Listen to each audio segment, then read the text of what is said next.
नमस्कार,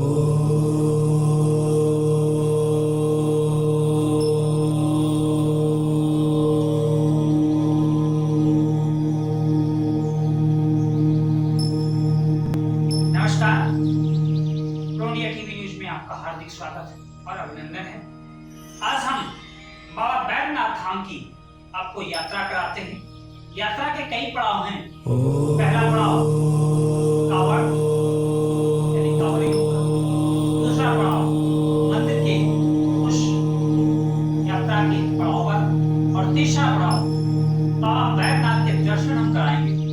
वास्तविकता में इस धाम को हम लोग कामना लिंग ज्योतिर्लिंग के नाम से जानते हैं, क्योंकि यहाँ पर बहुत सारी कामनाएं पूरी होती है। तो सर्वप्रथम जब यात्रा शुरू करते हैं उसके लिए हो जाए तैयार, क्योंकि ये यात्रा है रोमांचक, अद्भुत, अद्भुत, अलौकिक और आनंदमय देने वाली और सभी को कुछ न कुछ ज्ञान कराने। इस यात्रा के दौरान ही हम बाबा बैद्यनाथ धाम की कथा का भी वर्णन करेंगे। और चूंकि इस यात्रा में हम लोगों ने खुद ये जानने का प्रयास किया कि वास्तविकता में कांवड़ियों को क्या क्या कष्ट होते हैं, तो हमारी टीम ने भी इस यात्रा में कांवड़ उठाई और वाकई कांवड़ उठाने का आनंद जो है, क्या आनंद है, जानते बाबा बैद्यनाथ धाम।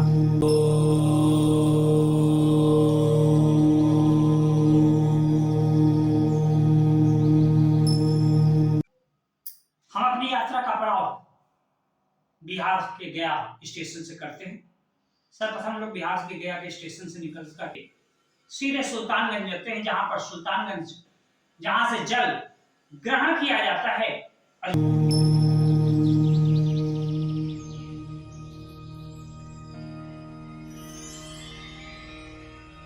नमस्कार, आप देख रहे हैं प्रोडिया टीवी और इस समय हम लोग बिहार में और बिहार राज्य से हम लोग झारखंड जा रहे हैं और जहाँ पर देवधर वाकई ये स्थान अपने आप पर, यहाँ पर कावड़ की तैयारी हो रही, कैसे कावड़ ले जाते हैं और किस किस तरह की उसकी पूरी चीज़ें यहाँ पर सामान मिलता है। हम लोग इस मार्ग पर हैं। श्री श्री 108 जय बाबा सवा लाख। किस जगह, कौन सी जगह है? बाबा सवा लाख। बाबा सवा लाख पर हैं हम लोग और यहाँ से लोग कावड़ के लिए सामान लेते हैं और यहाँ सामान बड़ा सस्ता और आरामदायक मिल जाता है। लोग यहाँ से कावड़ की पूरी तैयारी करते हैं। बने रहे प्रोडिया टीवी न्यूज़ पर। धन्यवाद।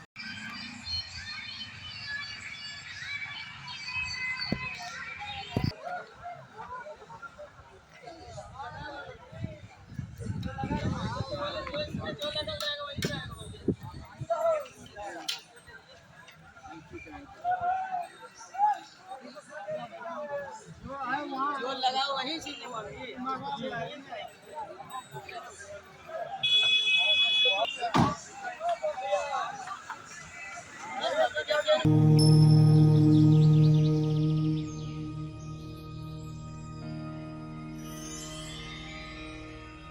यहीं से कावड़ उठती, यानी लाखों कांवड़ियां सबसे पहले जिस स्थान पर पहुंचते हैं वो जगह है सुल्तानगंज, जहां पर मां गंगा का निर्मल स्वच्छ जल कावड़ में भरा जाता है और वहीं से कावड़ यात्रा का शुभारंभ होता है।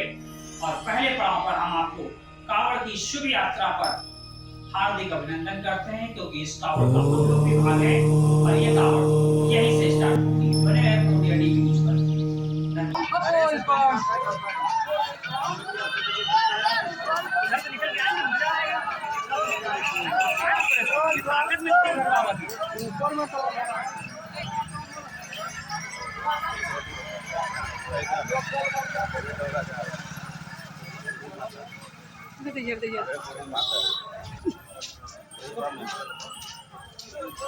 बोल बम बोल बम बोल बम बोल बम।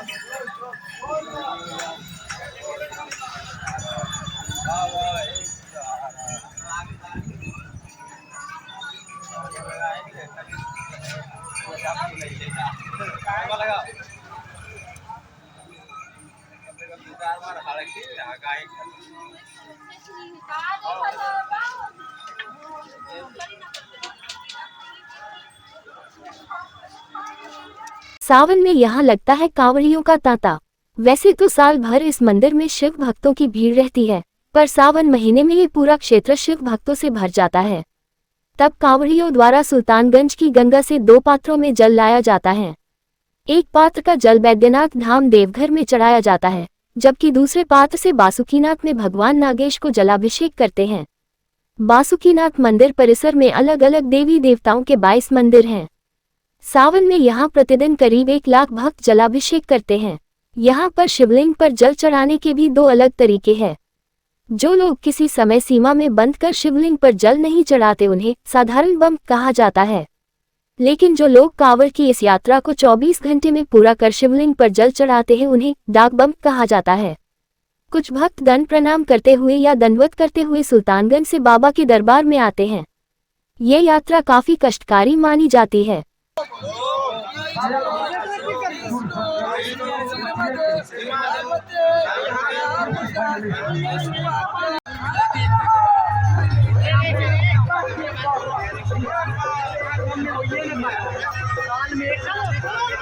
बोल बम बोल बम बोल बम बोल बम बोल बम।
शूट बनाए, ऐसा सब शूट बनाए, पूछिए तो वीडियो बनाइए।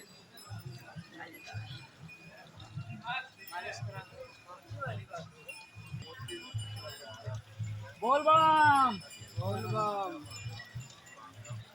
बोल बम बोल बम बोल बम बोल बम।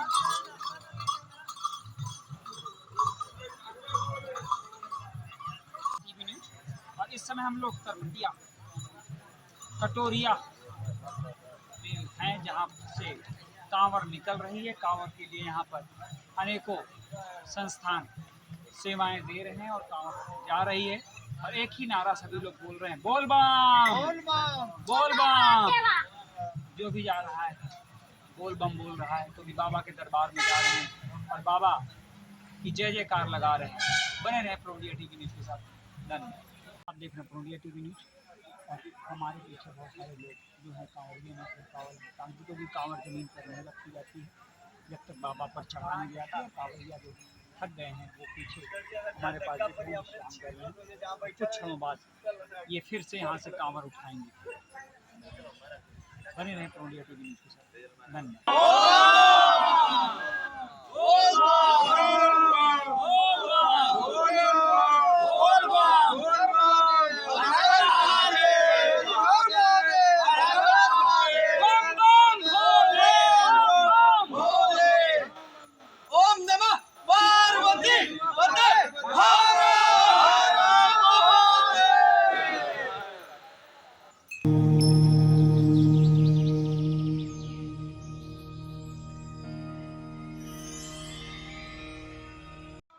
बोल बम का नारा है, बाबा एक सहारा है, बोल बम का नारा है, बाबा एक सहारा है, बोल बम का नारा है, बाबा एक सहारा है। जय हो बाबा।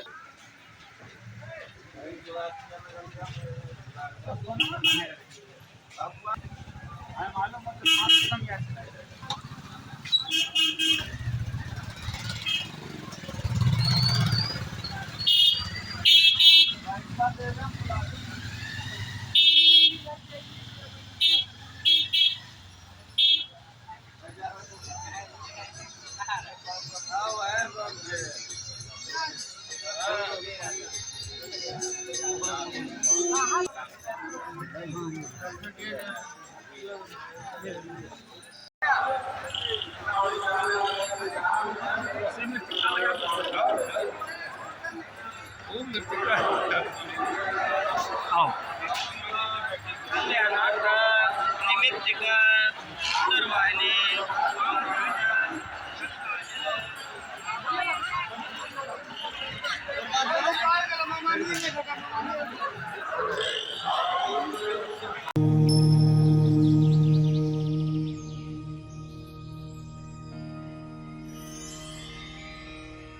बैद्यनाथ धाम की भूमि विश्वभर में प्रसिद्ध है, लेकिन बहुत कम लोग जानते होंगे कि इस स्थान पर शिव शक्ति का मिलन भी होता है। धार्मिक मान्यताओं के अनुसार देवघर में शिव से पहले शक्ति का वास है। 52 शक्तिपीठों में इसे हाथपीठ के रूप में जाना जाता है। इस स्थान को चिता भूमि के नाम से भी जाना जाता है। बताया जाता है कि जब राजा दक्ष ने अपने यज्ञ में भगवान शिव को आमंत्रित नहीं किया, तो सती बिना शिव की अनुमति लेकर मायके पहुंच गई और पिता द्वारा शिव का अपमान किए जाने के कारण उन्होंने मृत्यु का वरण किया। सती की मृत्यु सूचना पाकर भगवान शिव गुस्सा हो गए और सती के शव को कंधे पर लेकर भगवान शिव तांडव करने लगे। उस वक्त भगवान विष्णु ने सुदर्शन चक्र से देवी सती के शरीर को 52 टुकड़ों में बांट दिया था। उस समय देवी सती का हृदय देवघर में ही गिरा था। मान्यता के अनुसार देवी देवताओं ने देवी सती के हृदय का यहाँ अंतिम संस्कार किया था, तभी से इसे चिता भूमि के नाम से भी जाना जाता है। कहा तो ये भी जाता है कि जहाँ पर देवी सती का हृदय गिरा था, वहीं पर बाबा बैद्यनाथ की स्थापना की गई है। यहाँ के शमशान को महाश्मशान का दर्जा दिया गया है। तंत्र मार्ग में भी देवघर को काफी महत्वपूर्ण माना गया है। बताया जाता है कि आज तक कोई भी तांत्रिक यहाँ अपनी साधना पूरी नहीं कर सका है। शक्तिपीठ होने के कारण इसे भैरव स्थान भी माना गया है।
की टीम अब बाबा बैद्यनाथ धाम के उस परिसर पर पहुंच गई है, जहां पर बाबा का वो दिव्य भव्य अलौकिक मंदिर आपको देखने को मिलेगा। वास्तविकता में इस मंदिर के अंदर का जो परिसर है वो अपने आप में आनंदित, अलौकिक और अद्भुत करने वाला है। परिसर में आप देख रहे हैं 3 तरह के गुंबद बने हुए हैं। एक गुंबद बाबा बैद्यनाथ धाम का है और दूसरा गुंबद पार्वती माता जी का है। दोनों गुंबदों के ऊपर पंचशूल लगे, यानी त्रिशूल नहीं, 5 शूल वाले ऊपर लगे हुए हैं और एक मंदिर को दूसरे मंदिर से धागों द्वारा जोड़ा गया है और कहते हैं ये धागा अटूट और अलौकिक है। बाबा बैद्यनाथ के साथ यहाँ पर मां पार्वती जी का हृदय विक्षिप्त होकर गिरा था। उस स्थान को भी हम पवित्र पावन मानते हैं, क्योंकि यह एक प्रकार से 51 शक्तिपीठों में से एक है। धीरे धीरे हम मंदिर के दर्शन कराते हैं, मंदिर परिसर में आपको लेकर चल रहे हैं और मंदिर के चारों तरफ का दृश्य जो आप देख रहे हैं वो अपने आप में अलौकिक है, आनंदित करने वाला है और निश्चित आपको सुख में देने वाला है। हम आरती भी करते हैं और यही कामना करते हैं कि हे बैद्यनाथ बाबा, क्योंकि आपको कामना लिंग के नाम से भी जाना जाता है, इसलिए हम सभी की कामना पूर्ण करें और आनंद लें। बैद्यनाथ धाम की बोलो, बाबा बैद्यनाथ धाम की जय ऐसे पड़ा बैद्यनाथ नाम। मान्यता है कि सतयुग में ही इस स्थान का नामकरण कर बैद्यनाथ रख दिया गया था। शिव पुराण के शक्ति खंड में इस बात का उल्लेख है कि माता सती के शरीर के 52 खंडों की रक्षा के लिए भगवान शिव ने सभी जगहों पर भैरव को स्थापित किया था।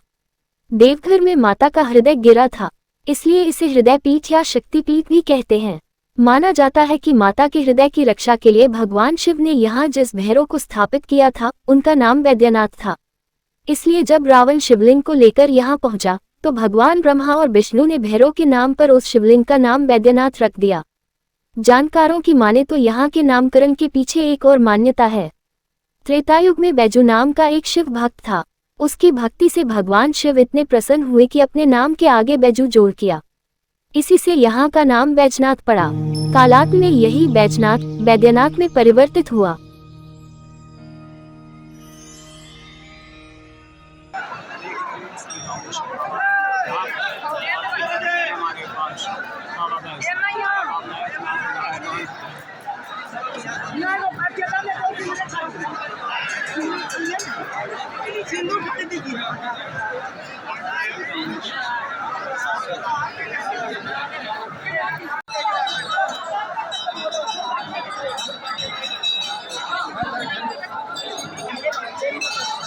मंदिर के शीर्ष पर लगा है पंचशूल।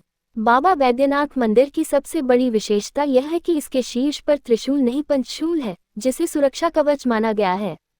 धर्माचार्यों का इस पंचशूल को लेकर अलग अलग मत है। मान्यता है कि पंचशूल के दर्शन मात्र से ही भगवान शिव प्रसन्न हो जाते हैं। धार्मिक ग्रंथों में कहा गया है कि भगवान शंकर ने अपने प्रिय शिष्य शुक्राचार्य को पंचवक्त्रम निर्माण की विधि बताई थी, जिससे फिर लंकापति रावण ने इस विद्या को सीखा था और पंचशूल की अजेय शक्ति को प्राप्त किया। कहा जाता है कि रावण ने लंका के चारों कोनों पर पंचशूल का निर्माण करवाया था, जिसे तोड़ना भगवान श्री राम के लिए भी आसान नहीं था। बाद में विभीषण द्वारा इस रहस्य की जानकारी भगवान राम को दी गई और तब जाकर अगस्त मुनि ने पंचशूल ध्वस्त करने का विधान बताया था। रावण ने उसी पंचशूल को इस मंदिर पर लगाया था, जिससे इस मंदिर को कोई क्षति नहीं पहुंचा सके। कई धर्माचार्यों का मानना है कि पंचशूल मानव शरीर में मौजूद 5 विकार काम, क्रोध, लोभ, मोह व ईर्ष्या को नाश करने का प्रतीक है। कहा जाता है कि पंचशूल पंचतत्वों क्षिति, जल, पावक, गगन तथा समीर से बने मानव शरीर का द्योतक है। मान्यता है कि यहाँ आने वाले श्रद्धालु अगर बाबा के दर्शन किसी कारणवश न कर पाए तो मात्र पंचशूल के दर्शन से ही उसे समस्त पुण्य फलों की प्राप्ति हो जाती है। मुख्य मंदिर में स्वर्ण कलश के ऊपर लगे पंचशूल सहित यहाँ बाबा मंदिर परिसर के सभी 22 मंदिरों पर लगे पंचशूलों को साल में एक बार शिवरात्रि के दिन पूरे विधि विधान से नीचे उतारा जाता है और सभी को एक निश्चित स्थान पर रखकर विशेष पूजा कर फिर से वहीं स्थापित कर दिया जाता है।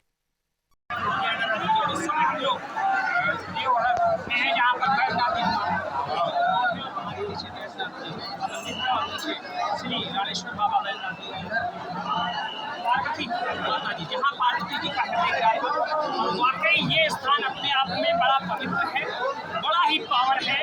और यहाँ पर जो आनंद लगता है, जो अनुभूति होती है, जो बहुत कुछ होती है यहाँ पर, क्योंकि बहुत वर्षों से आप रहते हैं, आपके जुआनी हम लोग दोस्त सब यहाँ पर चाहते हैं। बाबा बैल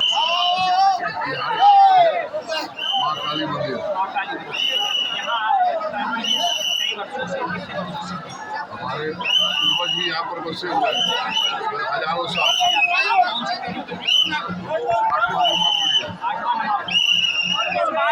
जो सावन शुरू हुआ सोमवार से शुरू हुआ और सोमवार पर ही इसका समापन भी हो रहा है। अपने आप में ये बहुत वर्षों बाद इस तरह का सहयोग बनता है।